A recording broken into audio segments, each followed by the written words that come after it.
Hi, and thanks for logging on to the daily DVAR HALACHA. And here's a brand new HALACHA for you. It's for Thursday, 7th day of January, 23rd day of Teves. Here we go.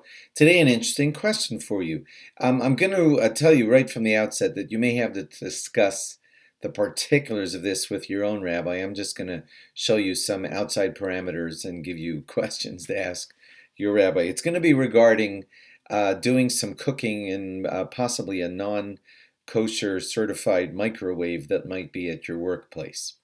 According to a lot of people, if you double wrap appropriately your food inside of a microwave that might not be kosher, it might still be okay to heat the food that's in there.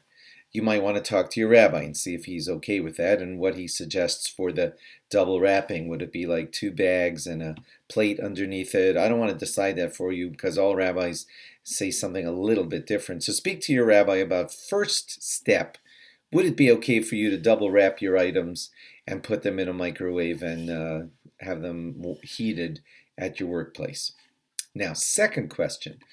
If your rabbi does say that that's okay, you have perhaps the added question that the microwave, if it's a non-kosher one, could have some milk and meat splattered on the sides of the walls. And we're not allowed to cook milk and meat. Lo savashal gadi b'chalevi mo. We don't eat milk and meat together, but we also don't cook milk and meat, and you're not allowed to do that. So, of course, the next question becomes, would the possible splatters of cheese, meat, or whatever meatballs that might be on the sides of that microwave, could they constitute milk and meat, which would be problematic? That's an if.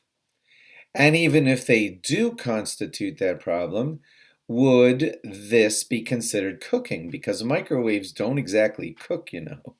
Microwaves are quite unusual. What they really do is they heat up the water molecules that are inside of moist food, and that's how your food actually becomes hot.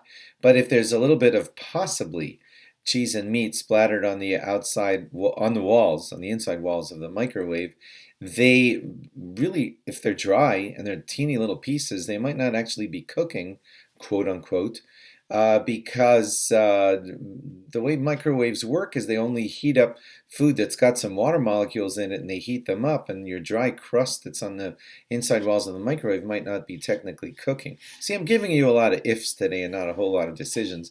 I'm giving you questions to ask.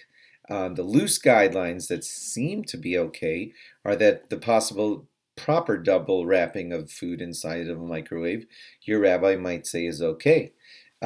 He might also say that just scrape off whatever's on the walls of the microwave, and then if there's any just dry nothings, kind of hanging out on the walls of the microwave, they might not actually be cooking, even if they're milk and meat, and maybe that's not a problem either. So this whole situation could be considered okay, but I wouldn't sign off on it on my own. I'd like you to discuss this with your rabbi if this situation is problematic for you at your workplace.